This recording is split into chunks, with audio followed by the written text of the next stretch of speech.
The security alert vibrated against my hip, but it was the thumbnail preview that stole my breath. Unfamiliar balloons were floating across my kitchen ceiling. I expanded the notification with shaking fingers, sound flooding through my phone's speaker.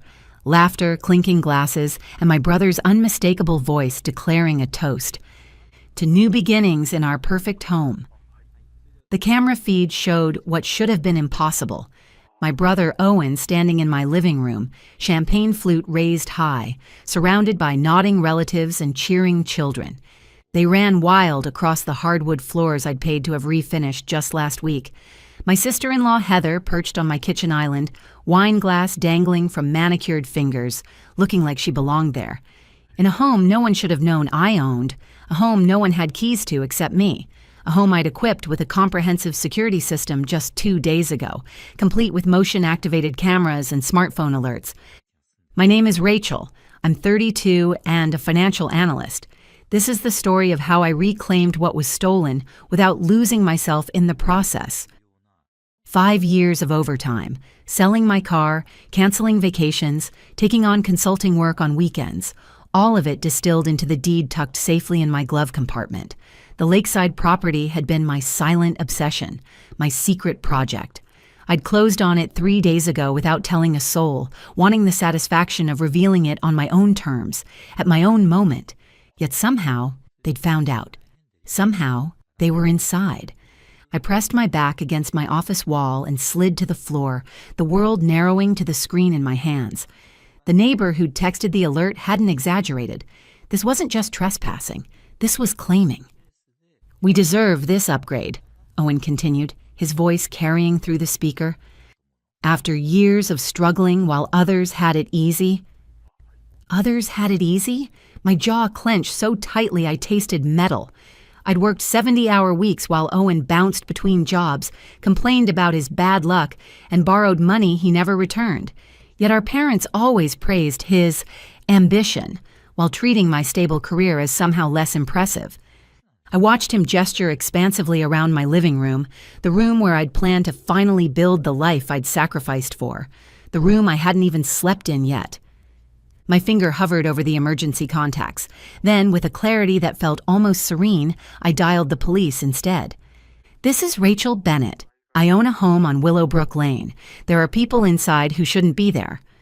"Do you know these individuals?" the dispatcher asked. I watched my brother's smug smile as he accepted congratulations from relatives. "Unfortunately," I said, my voice steadier than I expected, "I know them very well." The drive to my house, took 19 minutes. I left my office immediately, property documents already in my work bag where I'd kept them since closing. I parked across the street, positioning my car where I could see both my phone screen and the front of the house. I watched as police cruisers pulled into the driveway, their lights painting the pristine white exterior in alternating red and blue. Through my phone, I watched the panicked scramble inside. Heather hurriedly hiding wine glasses, Owen straightening his shirt, children being ushered upstairs. When Owen opened the door, his practiced smile was already in place, the same smile he'd used since childhood when caught taking something that wasn't his. "Evening, officers. Is something wrong?" "We received a report of unauthorized individuals on the premises," one officer said. "May I ask who owns this property?" Owen's posture shifted subtly, his chin lifting. "This is our new family home. We just closed on it." The lie slid from his lips so effortlessly it almost sounded true. Almost. I stepped from my car, clutching the folder containing every document. The mortgage approval showing only my name, the wire transfer receipts, the deed with my signature still crisp on the final page. The night air carried the scent of the lake as I walked up the driveway, gravel crunching beneath my feet. Owen's expression transformed when he saw me. Surprise, then irritation, then a flicker of something darker before he composed himself. "Rachel," he forced a laugh, "what are you doing here?" I handed the folder to the closest officer. "This is my house. I closed on it 3 days ago. They broke in." The officer examined the paperwork while his partner kept his attention on Owen, whose smile had become rigid. "These documents confirm Ms. Bennett as the legal owner. the officer said, returning the folder to me. Sir, unless you can provide proof of ownership, you'll need to leave immediately. Heather appeared in the doorway, her voice sharp. This is ridiculous. Owen, tell them. There must be some mistake, Owen said, his charm fraying at the edges. Our parents helped us with this purchase. Rachel must be confused. The documents are quite clear, the officer replied. Ma'am, would you like us to issue a trespass warning? I looked past Owen into the house I'd sacrificed everything for. Balloons with new home printed on them drifted against the ceiling. A banner hung across the fireplace. Congratulations, Farrell family. My family name, but not their home. Yes, I said, the word quiet but firm, and I want it documented. Owen's eyes narrowed, all pretense evaporating. You're making a mistake, he hissed. Family sticks together. Exactly, I replied. So why are you in my house? What followed was organized chaos. The officers escorting everyone out, children crying in confusion, Heather shooting venomous glares, relatives shuffling past with embarrassed mumbles. Through it all, Owen maintained eye contact, his expression promising this wasn't over. When they were gone and the police had filed their report, I stood alone in my kitchen. Dirty glasses cluttered the counter, cake crumbs scattered across the island. A child's drawing taped to the refrigerator depicted a house with 4 stick figures labeled, Our New Home. I ripped it down, my hands trembling not from fear, but from a white-hot clarity. This wasn't just about today. This was about a lifetime of boundaries crossed, achievements minimized, and sacrifices unacknowledged. I opened every window in the house, letting the cool night air purge any trace of their presumption. This home would be my line in the sand, and this time, I wouldn't let anyone cross it. The backlash started at 8:43 the next morning. My phone vibrated with notifications as I stood on my back deck, watching mist rise from the lake. Mom, what have you done? Your brother is devastated. Dad, call us immediately.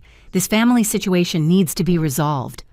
Aunt Vivian, shame on you for embarrassing your brother like this. Cousin Mark, not cool making a scene with the cops. Owen said you've gone off the deep end. The family narrative was already being rewritten, with me cast as the villain. A familiar role, but this time the script was different. This time, I had proof. I scrolled past the messages and opened my email, sending the security footage to my lawyer, along with the police report. Then I silenced my phone and watched a heron glide across the water, its reflection perfect in the still surface. By noon, I'd received 17 more messages and 6 voicemails. I ignored them all, instead focusing on unpacking boxes in what was undeniably my home. With each item I placed, books on shelves, dishes in cabinets, clothes in closets, I reclaimed another inch of territory. The doorbell rang at 3:17. My parents stood on the porch, their expressions a practiced blend of disappointment and concern. Rachel, Mom said, attempting to step inside. I blocked the entrance. You can talk to me from there. Dad's face reddened. This isn't how we raised you to treat family. Interesting definition of family, I replied. Does it include breaking into someone's home and claiming it as your own? Your brother made a mistake, Mom said, her voice dropping to the soothing tone she'd always used when explaining away Owen's actions. He was just excited. They've been struggling so much with that tiny apartment, and when he heard about this beautiful place... How exactly did he hear about it? I interrupted. I told no one. They exchanged glances. The real estate agent is Cousin Jennifer's friend, Dad admitted. She mentioned you'd bought a lakeside property. Professional ethics violated. Family boundaries crossed. Typical. Owen thought it would be a wonderful surprise, Mom continued. To help furnish it, to make it a proper family gathering place. By breaking in and throwing a party claiming it was his? Dad's patience visibly thinned. The point is, this house is much too big for just you. Owen has a family, 3 children. It makes more sense. No, I said, the word like a door closing. What makes sense is respecting ownership. What makes sense is acknowledging that I worked for this. What makes sense is leaving now and telling Owen that if he comes near my property again, I'll press charges for breaking and entering. Mom gasped. You wouldn't. I met her gaze steadily. I already have the paperwork ready. They left with threats of family meetings and promises that this isn't over. I locked the door behind them, my heart pounding but my resolve stronger than ever.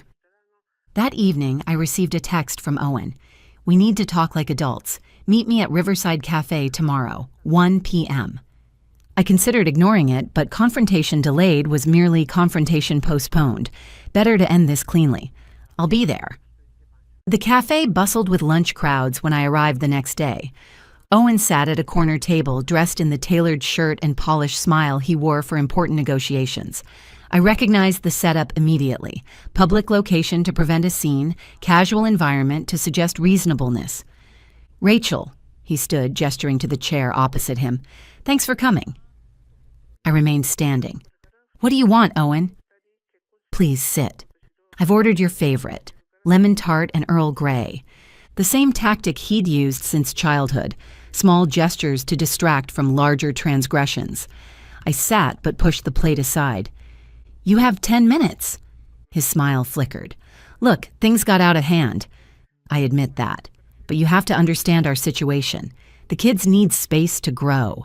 Heather deserves a nice home after supporting me through everything. When I heard you'd bought that place alone, without even discussing it with family. Why would I discuss my personal financial decisions with you? Because we're family, he said, as if explaining something obvious. Family shares. Family supports each other. Like when you shared that you were planning to claim my house as your own? Like when you supported my career by telling everyone at Thanksgiving that anyone could push numbers around? He waved dismissively. Ancient history. We're talking about now, about a solution that works for everyone. There already is one. I own the house. You don't. Owen leaned forward, lowering his voice. Mom and Dad think we should share it. They've always taught us to share. Share what's yours, not take what isn't, I countered. His expression hardened. They're prepared to help me legally. Did you know there are family property precedents? That verbal agreements about shared family assets can be binding?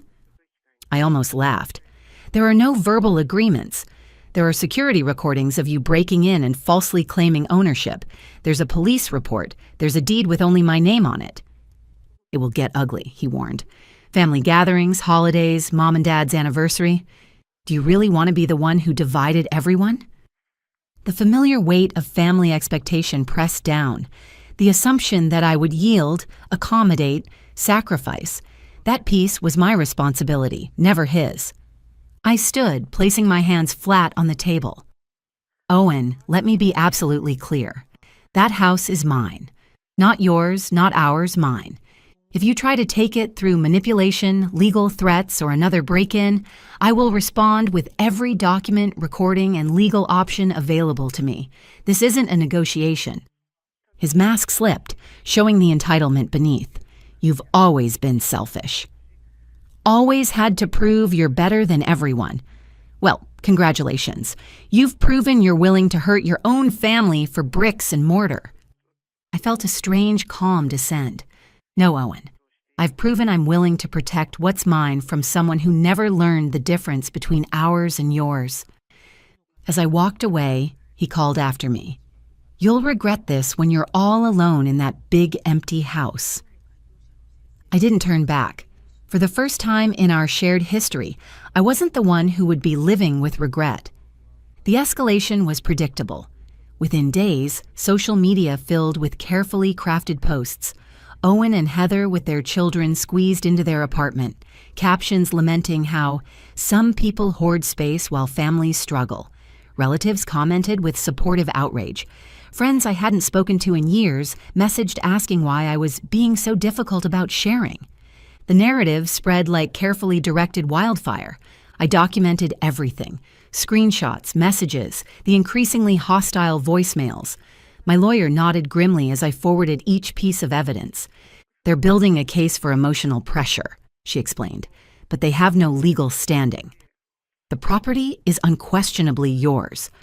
I filed for a restraining order when Owen's car appeared in my driveway 3 nights in a row, idling for exactly 17 minutes before driving away. The judge granted it immediately upon reviewing the pattern of behavior, and the sheriff's office served Owen with the paperwork the following day. The family response was nuclear. Invitations to my cousin's wedding were rescinded. My mother called in tears, claiming I was destroying this family over a house. My father's message was shorter. Your grandfather would be ashamed. Perhaps he would be. Or perhaps he'd recognize the same pattern he'd warned me about when I was 12, after Owen had claimed credit for a science project I'd built. Some people believe they're entitled to the fruits of others' labor. Don't let them convince you that their entitlement is more important than your work. I hung his words, framed in my entryway. 1 month after the break-in, I hosted a housewarming. Not for family, but for the colleagues who'd covered my shifts when I worked overtime, the friends who'd encouraged my savings plan, the neighbor who'd alerted me to the intrusion, people who understood the value of boundaries.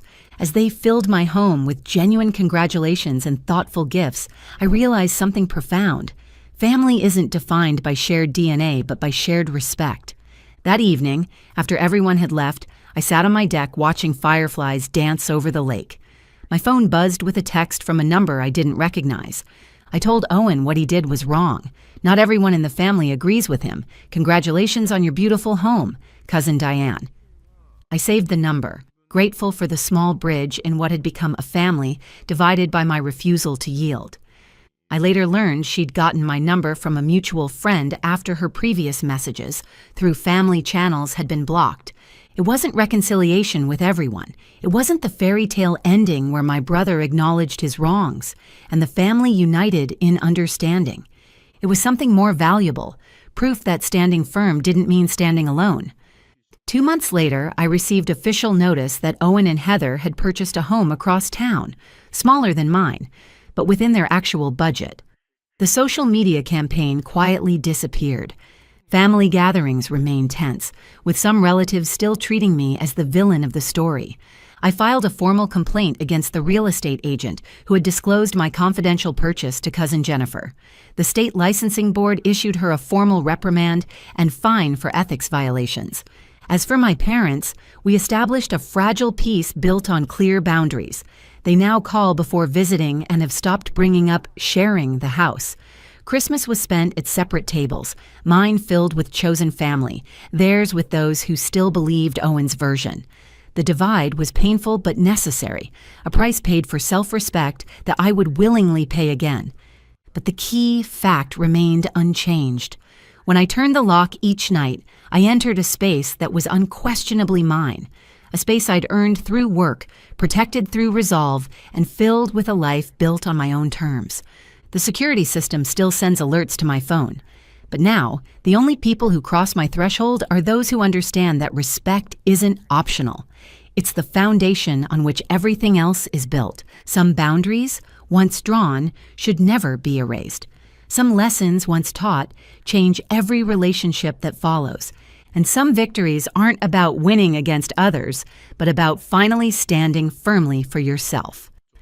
Before you go, here's a quick bonus for sticking around. If you love learning and growing like I do, you need to try audiobooks. I've got an exclusive deal with Audible. Your first month is completely free. That's access to over 500,000 titles. Zero cost to you. All the details are waiting in the description. Don't miss this one. The sound of the slap reverberated through the reception hall like a gunshot. 200 conversations halted mid-sentence. The string quartet's melody fractured into silence. My carefully applied makeup couldn't hide the scarlet handprint blooming across my cheek as I tasted copper where my lip had split against my teeth. "You selfish little brat," my father hissed, his face contorted with rage, champagne fumes thick on his breath. "After everything we've done for you..." I watched the scene as if floating above it, the shocked wedding guests in their finery. My mother's mortified expression focused more on the spectacle than my injury. And most revealing, my brother Noel's satisfied smirk from the head table. His new wife, Grace's eyes gleamed with triumph beside him. "My name is Victoria. I'm 29 and a software developer. This is the story of how I turned public humiliation into perfect freedom. The penthouse they wanted me to surrender was my sanctuary. 1,800 square feet of floor-to-ceiling windows overlooking the city skyline, purchased with money I'd earned working 60-hour weeks for 3 years while Noel cycled through failed business ventures. These were funded by our parents' seemingly bottomless generosity. "Your brother needs a proper home to start his family," my mother had insisted minutes earlier, cornering me by the dessert table. "You're just one person, Victoria. Be reasonable." "No," I'd replied, my voice steady despite the trembling in my hands. "The penthouse is mine. I bought it. I pay for it. Noel and Grace can find their own place." That's when my father had stepped in, face flushed from too much champagne and decades of unquestioned authority. "This isn't a request, Victoria. Your brother is the man of the family now." The man of the family, of course. Even after Noel's cryptocurrency startup had imploded spectacularly last month, taking his investors' money with it, he remained the golden child. "The answer is still no," I'd replied, keeping my voice low. "And if you bring this up again, I'm leaving." That's when he slapped me. Now, standing in the shocked silence of the reception hall, I straightened my spine. I looked my father directly in the eye and smiled. Something in that smile made him take a half step back. "You'll regret this," I said, my voice carrying in the silence. "All of you will." I turned and walked out, heels clicking against marble like a metronome counting down to retribution. Behind me, whispers erupted like fire through dry brush. My mother called after me, not concerned about my well-being, but about what the country club members would say. In my car, I finally released the tears, but they weren't born of sadness. A lifetime of being the responsible one, the reliable one, the one who never asked for handouts. And this was my reward? Public humiliation because I wouldn't surrender my home to my freeloading brother? My phone vibrated with incoming messages. "Mom, come back inside. You're embarrassing us." Noelle. "Don't be dramatic, sis. We can talk about this." Grace. "Your brother deserves that penthouse more than you." Dad. "You will give Noel the keys tomorrow. This isn't a discussion." I switched off my phone and drove. Not home. I couldn't face the penthouse right now. Instead, I headed to the coffee shop where I'd spent countless hours coding and planning my future. My sanctuary before I could afford the penthouse. The barista, Kyle, took one look at my face and brought over my usual order without asking. "Bad day?" "My father slapped me at my brother's wedding because I wouldn't give them my penthouse," I said, surprising myself with how calm I sounded. Kyle's eyes widened. "Your penthouse? The one you worked 3 years of overtime to buy?" I nodded, sipping my coffee. "Apparently my brother needs it more than I do. He's the man of the family, after all." "That's insane," Kyle said, sliding a chocolate muffin across the table. "On the house, you look like you need it." As twilight painted the sky outside the cafe window, a plan crystallized in my mind. My family thought they could bully me into submission. They thought I'd surrender everything I'd worked for. They had no idea what I was capable of. I opened my laptop and began typing. Emails to my lawyer and financial advisor, code commits to my private GitHub repository, and finally a call to my real estate agent. "Remember that oceanfront property we discussed?" I asked when she answered. "I'm ready to make an offer." By the time I finished my coffee, the foundation of my revenge was laid. My family wanted to take my home? Let them try. But they were about to learn that the quiet, accommodating daughter they took for granted had vanished the moment my father's hand met my cheek.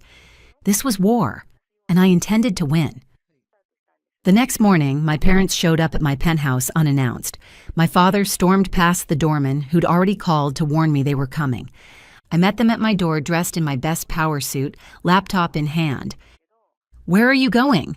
my mother demanded as I locked my door. "We need to talk about what happened." "Work," I replied simply, walking past them toward the elevator. "Some of us actually have jobs." "Don't you dare take that tone," my father growled, grabbing my arm. "After your behavior yesterday—" I yanked my arm away, my voice ice cold. Touch me again, and I'll have security escort you out. And yes, I have video of yesterday's assault. The country club's cameras caught everything. That stopped them both short. My mother's face paled. You wouldn't. Try me. The elevator arrived and I stepped in. Oh, and change the locks all you want. I've already moved everything valuable to secure storage. The doors closed on their shocked faces. I waited until I was in my car before letting out a shaky breath. Phase 1 of my plan was in motion. Over the next week, I ignored their calls and messages, which grew increasingly hostile. Noel sent flying monkeys, mutual friends and relatives trying to reason with me. Grace posted passive-aggressive social media updates about selfish people who don't support family. I stayed silent and kept working. What they didn't know was that I'd been preparing for something like this for years. Not this exact scenario. I never expected my father to actually hit me. But I'd always known they'd try to take what was mine eventually. That's why I had receipts for everything. Every penny I'd earned, every bill I'd paid, every improvement I'd made to the penthouse. I had security cameras in every room, backup codes for every lock, and most importantly, I had leverage. You see, during those years of being the responsible daughter, I'd also been the family tech support. I'd set up everyone's computers, phones, and email accounts. I had access to everything, including Noel's business records. I had created backdoor admin accounts on all their devices years ago, and they'd never thought to change passwords or check for secondary access points. As their IT person, I'd kept copies of all access credentials. This gave me a window into Noel's business dealings even after he thought he'd secured his accounts.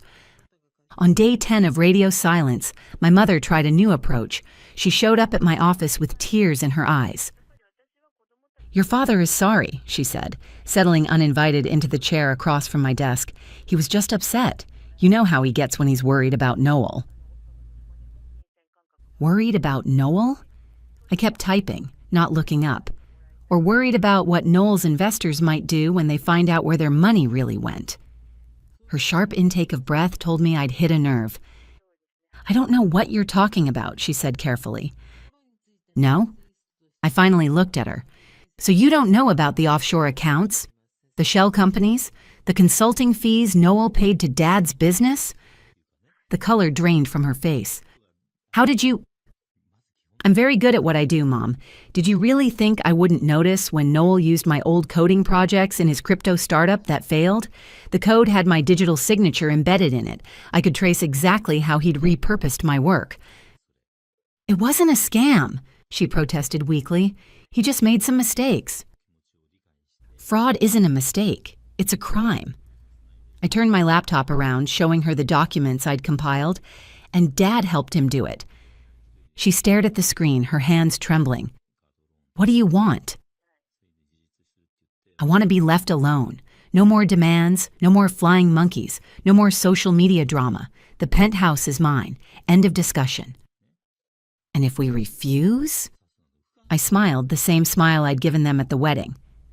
Then these documents go to the SEC, along with the video of Dad assaulting me. I'm sure the investors would be very interested in where their money went. You'd destroy your own family? Her voice cracked. You did that when you demanded I give up my home, when Dad hit me, when Noel smirked about it. I turned the laptop back around. I'm done being the family doormat. She left without another word, but I knew this wasn't over. They'd be angry, desperate even. But I had one more card to play. That evening, I received a call from my real estate agent.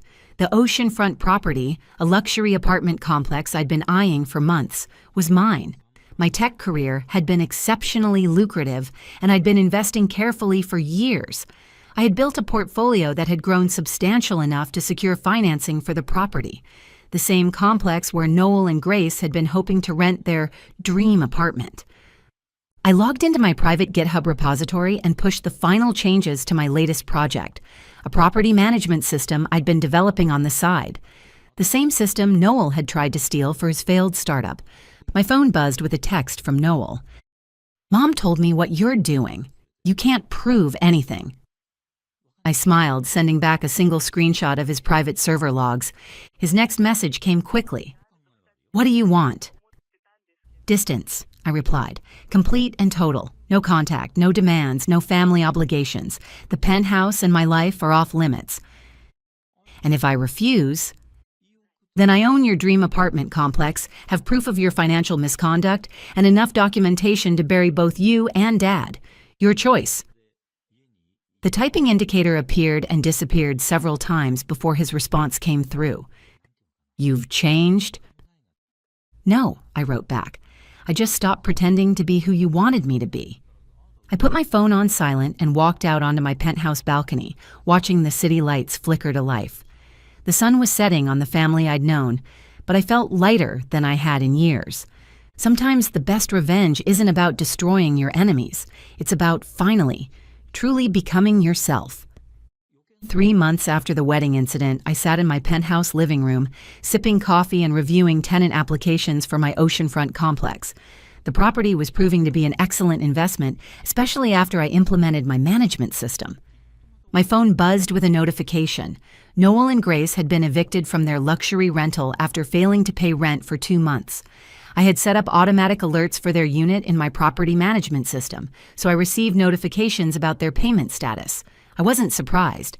Without Dad's financial support, which had dried up since my revelations about their financial misconduct, they were finally facing reality. A knock at my door interrupted my thoughts. Through the security camera, I saw my father standing there, looking older than I remembered.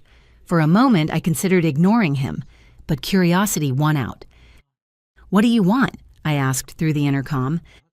5 minutes, Victoria, please. I opened the door but didn't invite him in. He stood there, shifting uncomfortably, his usual confidence nowhere to be seen. Noel and Grace are moving back home, he said finally. The apartment. They couldn't afford it. I know. I own the building. His head snapped up, eyes widening. You? But how? Because I'm good at what I do, Dad. I always was. You just never noticed. He seemed to deflate, leaning against the doorframe. Your mother misses you. We all do.